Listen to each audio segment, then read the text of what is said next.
All right, viewers. So, I mean, we're getting into the heat of things with politics, especially we had last evening, as you already know by now, the TPP launching their political campaign, presenting their candidates to the public. We finally got to see the unveiling of the Tobago West candidate, of course, and that's none other than Asabiman Joel Sampson. So it's a lot to get into, and my guest this morning is going to help us unpack some of those things a little bit more. So, good morning and welcome, first of all, to former Minority Leader, Mr. Ashworth Jack. Yeah, good morning, Kandace. Good morning to Tobago and all the persons viewing on the World Wide Web.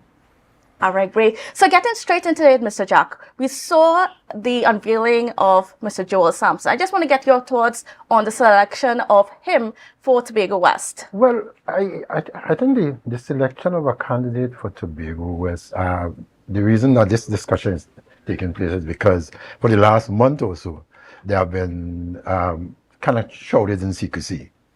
And I think to see Mr. Sampson been announced as a candidate, I expected it to generate some discussion. But when you look at the popularity of Joel, how much he have grown in the last 3 years, because of course he came into the assembly as an assistant secretary and of course the deputy presiding officer. We have seen him elevated to the position of secretary for Community Development, Youth and Sport. And of course now we have seen that elevation go even further to try to get him into the Parliament of Trinidad and Tobago. I think it's a testimony to his growth. And I always say there are two people that I have a lot of admiration for in terms of their growth. And Joel is one of them. In fact, there are a couple, but Joel and Wasp have shown a certain amount of growth that I admire tremendously. But so I think that Joel, in a short election campaign, he have his work cut out for him. He's running against someone who has spent 15 years in the parliament, 5 years as a senator and 10 years as a representative. But I have no fear for him at all. I think this is politics, and he's gonna rise to the occasion. Now, the TPP has been under some criticism for taking this long, over a month, to be able to unveil their Tobago West candidate. Do you think that now that we have Joel Sampson on the scene unveiled, do you think that the time that it took has any impact on him being able to hit the ground and being able to drum up enough support to be able to come up against the PNM candidates? But under criticism by who? By the general public. You see, the thing about this is this. People want a candidate. But at the same time, as a political organization, you have to do your due diligence. You have to do what is necessary. Because if you just give them a candidate, then there might be another outcry. So I'm not unduly worried about stuff like those. They come out early. Why you bring out your candidates so early? They come out around this time, and you shall bring them out last week. They came out last week, and you don't know, it was right after Carnival. So there's always something, right? But I think what is important is the readiness of the organization. And is the organization ready? Well, that's a question that has to be answered by persons who are better informed than I am. I am quite sure, though, that an organization that just came out of an election 3 years ago, an organization that have shown that in the last 2 years, after the upheaval and the separation, and the organization started a year ago, to be the only one of the organizations, except the long-standing organization that is not a Tobago organization, really, that can put together an executive that have been doing a number of things. That shows a certain degree of readiness. I'm quite sure that there'll always be more work to be done. But that work, I think they are surrounded by enough persons with some experience to help them put it together. Tell me a little bit about TPP's chances, because we're seeing here that the PDP is getting ready to unveil their candidates in just about an hour's time. I mean, we know Mr. Duke will be contesting Tobago East, and we're going to hear who for sure who is the West candidate. Obviously, we have some other little parties on the scene. We have the IDA and so on. We have Patriotic Front. Patriotic Front. Tell me, with all of those in the mix, how does the TPP stand? I think it's not just the TPP. How does any of them stand? Because obviously they're going to be a splitting of allegiances and maybe of votes. One of the things that I have looked at is how the closeness of some of these organizations to the PNM. And I think that the greatest beneficiary of this could be the PNM, because if the votes are split too far down, then there's another story altogether. But I'm seeing some titanic mistakes being made even by the PNM in this run up to this election. And you wonder, okay, it is called the silly season for a reason. What are some of those mistakes that you can... First thing first, for the political leader of the party, the now former prime minister, but still political leader, to categorize Tobagonians as 60,000 crab in a barrel, I find was so disrespectful to the people of Tobago. And I don't know if people look at some of the how crab is described. People only think about it putting down, but it is more than that. It is brainless, because crab don't have brains. It is spineless, because they carry a hard back, they don't have any spines. So, in other words, what you're seeing is that the political leader and then prime minister of the country stood up in Tobago and tell all of you, that's it, are brainless, spineless people. Mm-hmm. And then you will come a couple of days after and say, well, brainless, spineless people, give my party your vote. And then, if you vote for them, it shows that he's right. You're really brainless and spineless. You know, and so that was one. And the other one was the way in which, in an official function, there's a way that you conduct the business of state. And the way he spoke down at two members of the assembly, I found was in poor taste. But then if you look at the history, you know that it's nothing new, right? You, Farley, you, Watson, in an official function, that is for a friendly banter. And then people say, it's joke. That is not the place for that. This is an official function. That, coupled with the fact that wars and airports are the responsibility of the Tobago House Assembly. Mm-hmm. And you're in Tobago, you're doing an opening of an airport in Tobago.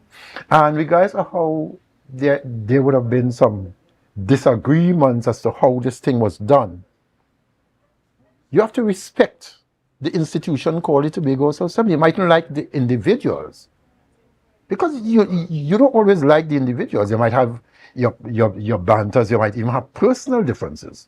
But the office becomes very important, and you have to respect the office. And to come to Tobago and open a major facility in Tobago, and not one person from the institution that runs Tobago is even slated to give a remark, that speaks volumes of the level of disrespect. But let's go back a bit.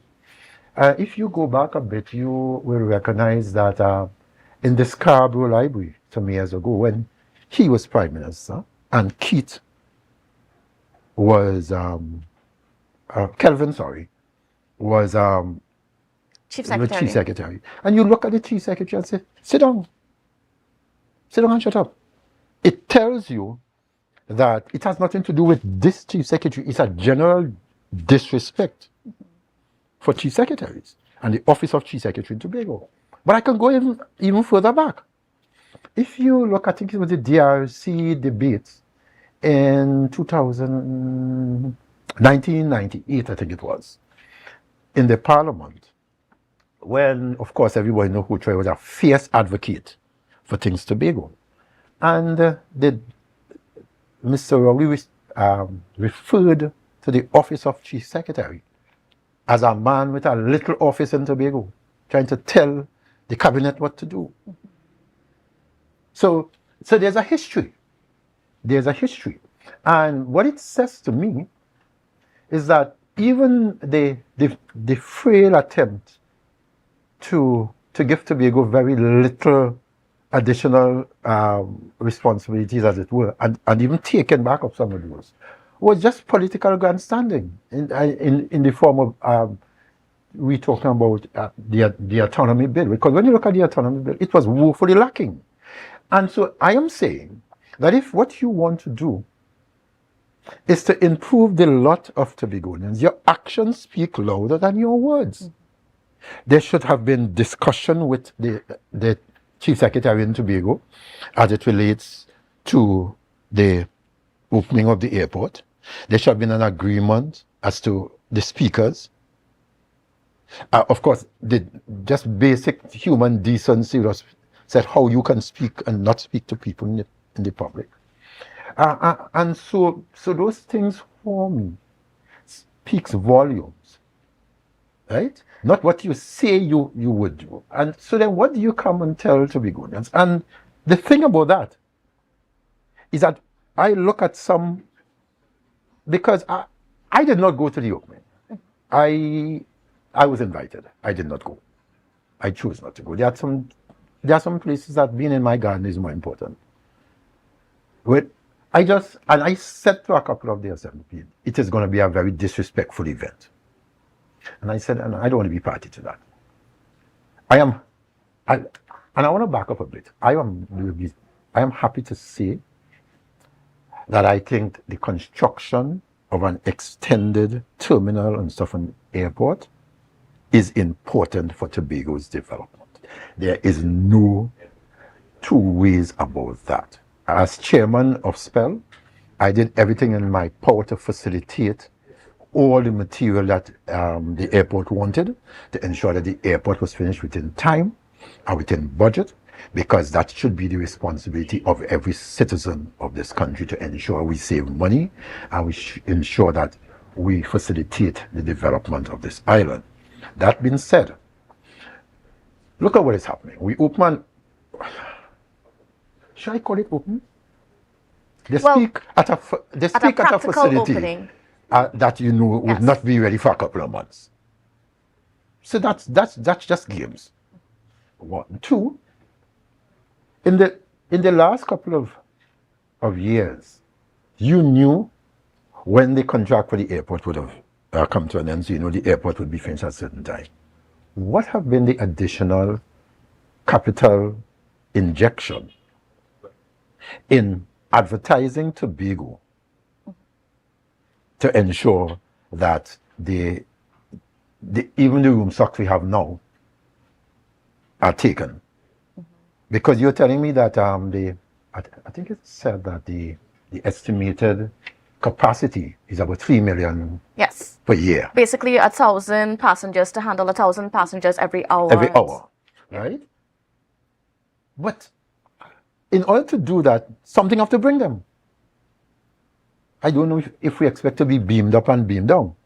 And what was interesting also is that at the opening ceremony, we heard from Finance Minister at the time, Ms. Imbert, that there was he was talking about a lot of flights coming from Hong Kong, from Argentina. He mentioned a lot of places, but only mentioned that, it only appeared that they were going towards Piarco International Airport. Yeah, because it tells you how uninterested the government is in terms of the development of Tobago's tourism capacity, because what it does, it also brings additional money. And if it brings additional money, then you become less dependent.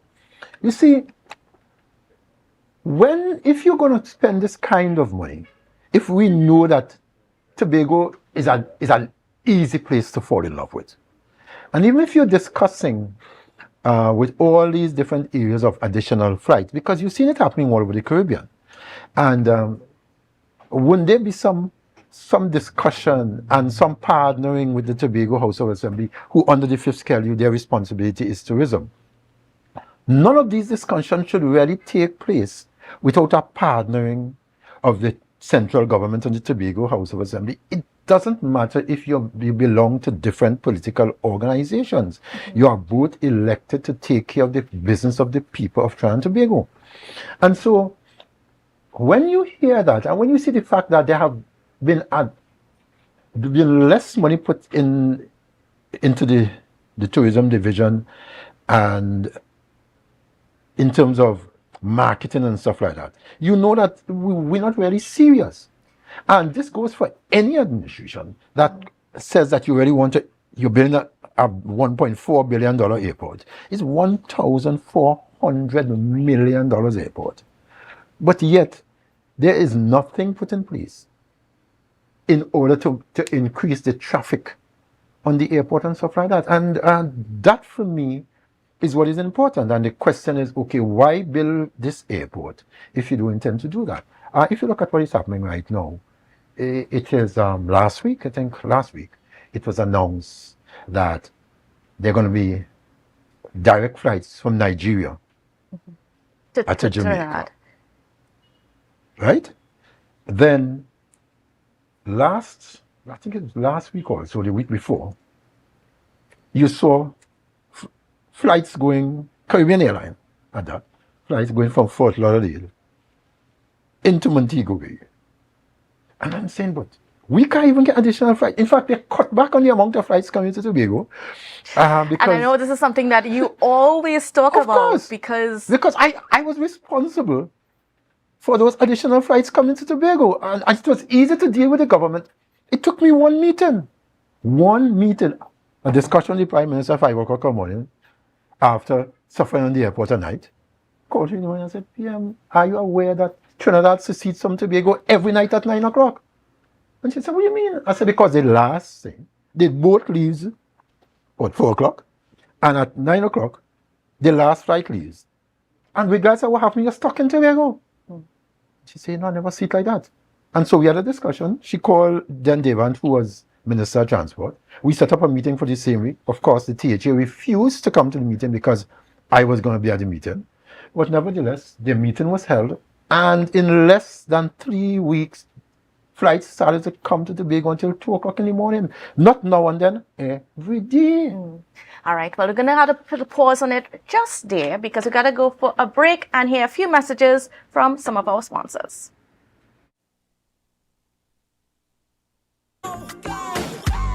It's a brand new morning. Rise up. Welcome back to Good Morning Tobago, and viewers, we are chatting with former minority leader, I should say, Mr. Ashworth Jack. So getting into it now, I want to talk a little bit. So we had the unveiling of Assemblyman Joel Sampson to contest the Tobago West seat.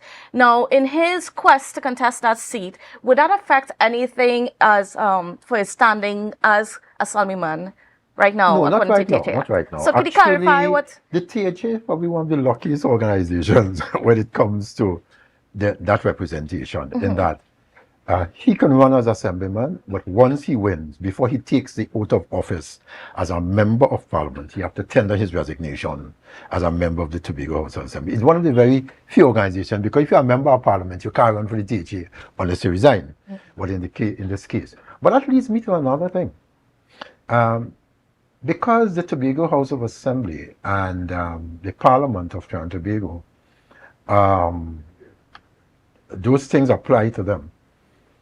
For me, there need to be some changes as to how people become pensionable for both institutions.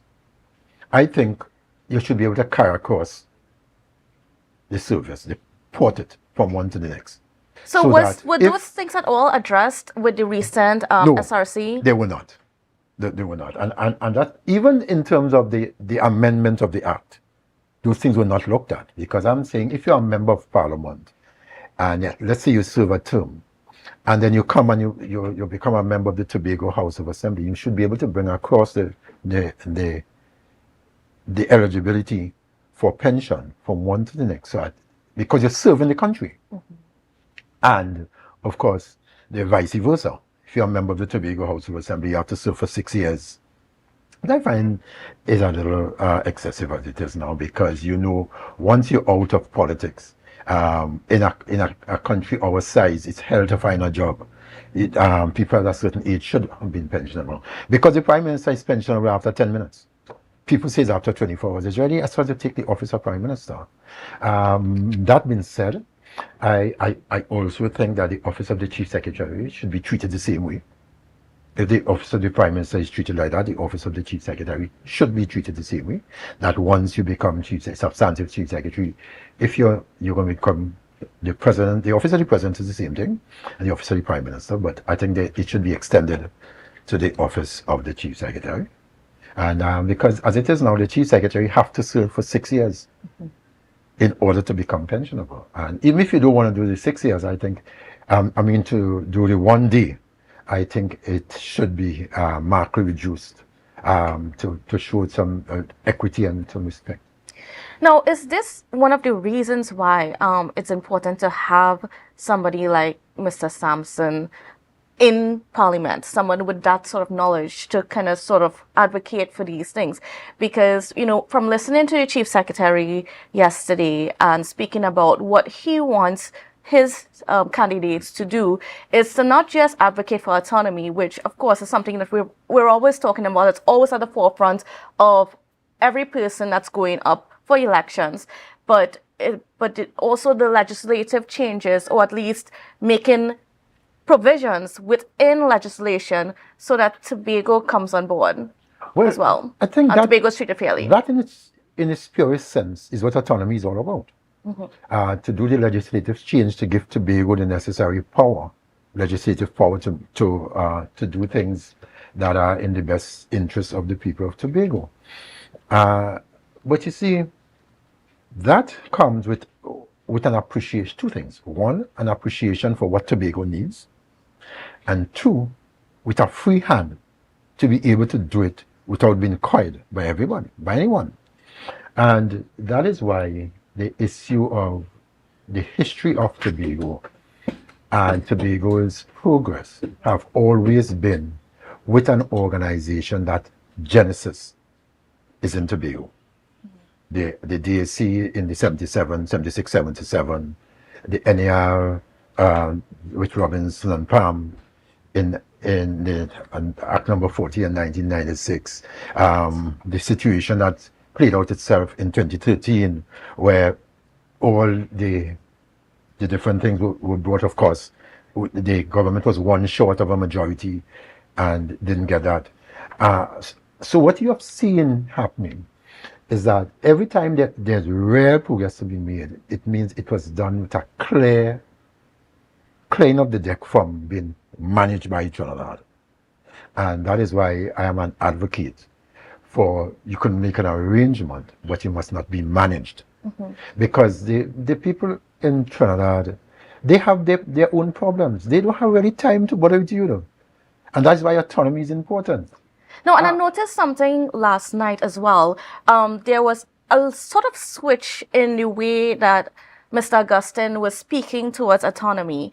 And sort of what you mentioned is that it's not just about having that self-governance bill or whatever the case may be, but also making sure the powers that the THA currently has, that is really fully realized in Tobago. Well, it comes to the same thing, because once you have that special majority, because what you're seeing in Tobago is government ministers saying, yeah, you might have the power, but Act 20, the Constitution says that we have overarching responsibility. And you see them flexing it, saying that, okay, for example, Tobago Study Pact is in a situation where we can borrow money, buy new equipment, and have enough material to export and make a lot of foreign exchange. But you've been told the government in Trinidad have responsibility for our export license. So if the government, you can do everything. You can spend the $60 or $70 million that we have to spend to upgrade and to put in the downstreams and stuff. If the government turn around and say, I'm not giving you that export license, then how do you repay the loan? One. Two, your blasting license, your mining license, those things have to come out of Port of Spain. And I'm saying, let us do the reverse. If Tobago was the one who had to do that, do you think our brothers and sisters in Trinidad would have sat down and allow themselves and allow the island of Trinidad to be stymied because somebody in Tobago wants to flex their muscles and to keep Tobago in this place? Tobago can make a greater contribution to the economy of Trinidad and Tobago if Tobago is given the power to do so. And how can MPs from Tobago make those things happen? Because MPs from Tobago in the last couple of years have had a special place in terms of numbers. Without the two MPs in Tobago, this present government would have had a majority of one. It means, therefore, that you couldn't have a sick member of parliament. They couldn't travel on government business. There are so many things, except that you just keep pushing back and sitting in the house if you have important bills. And so the MPs in Tobago, whoever they are, must be an independent thinker in such a way that they must be able to say, listen, this is what we want for Tobago, or we will withdraw our support. If you're a member of an organization in charge, you can't do that. Because there's the Crossing of the Floor Act. And once you do that, they can then ask that your seat be declared vacant. As it is now, the government have a majority of only the Tobago MPs. Because unfortunately, there was the untimely passing yes. of Lisa Morris Julian, MP. Lisa. And so Tobago is at a place where, boom, only the Tobago MPs makes a difference.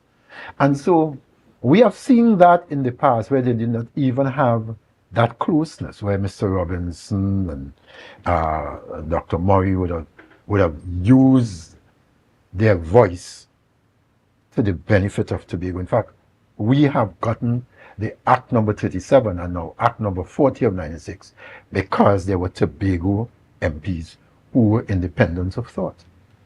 Now, do you think that the voters in Tobago, do we understand exactly what we are voting for in a general election? Because there's one school of thought that we're voting for Prime Minister and so on, but then here it is that you're saying that Tobago needs MPs that are independent of either the opposition or the central government and be able to advocate for Tobago's issues. And what formula, do we think we understand what formula works best? No, I don't think we fully understand it, because I hear people sometimes saying, I don't really fight up with the general election. I go vote for teacher. And if you look at the voter turnout in the general election, it's usually a lot lower. Yes. Than the Tobago also, because I don't think enough emphasis has been placed on where we are and what is needed to take us over to that place of autonomy. And so people think, well, they have no say in what happened in Trinidad. But of course, with this close, there are things that your representative, if they act in the way representatives should be acting, should be able to hold the feet of whichever government is in power in Trinidad to the fire and say, listen, this is what we bring and this is what we want. It's not just a salary, it's not just to belong to a clan or something like that, but it's to say, as a representative, and the word representative means something. You're really supposed to represent the views of the people that elected you. And so, because of the Crossing of the Floor Act, there's another story. If you vote against something, they can then get rid of you. And that's why you need persons who are independent of thought to be able to do things like that. Now, even if you form an arrangement with someone and you said, okay, I'm not supporting you in this, there is nothing they can do to you. Okay. Because you're not part of the organization. Now, we just have about 3 more minutes for this, but I just want to go back a little bit into time, to that time where we had Mr. Robinson and Dr. Murray as the independent Tobago voices in Parliament. Now, of course, we know that they started the quest for autonomy. They put autonomy on the table of the parliament. But other than autonomy, what else were they able to, work for or get for Tobago being as independent voices? No, and that's the thing, it started with that. It started with that because remember, up to 1996, well, quite 97, 98, Tobago's share of the budget was between 1.7, 1.8, and 2.2. And so, even in writing the Tobago House of Assembly Act number 40 of 1996, that is why the issue of the Dispute Resolution Commission was put in there. And even when you see how Dispute Resolution Commission arrived at the 4.03, it used population size, and that is why they gave the spread of 4.03 to 6.9. Now that Tobago has about 5 point something percent of the population, it should stand to reason that if the population size was used in the first place, every time the population increases, the share should have increased based on the spread, the 4.03 to 6.9. We are not seeing that happening. So all those things have to be taken into consideration. And that didn't really call for you going back to the DRC. That should have been done based on the fact that they said the 4.03 was as a result of the population. So once there's an increase in the population, there should have been an increase in the allocation. And that would have allowed Tobago to do a lot more things in terms of its development, in terms of employment, in terms of attracting additional visitors, because you'd have had a greater allocation and stuff like that, So those things, I think, have to be taken into consideration, and this election must be about those things and who are best able to bring those things to Tobago. All right, well, Mr. Jack, I want to thank you so much for being on with us and for sharing your perspective. It was a pleasure speaking with you this morning. But viewers, well, we have to go for a break and hear a little bit from our sponsors, so don't go anywhere.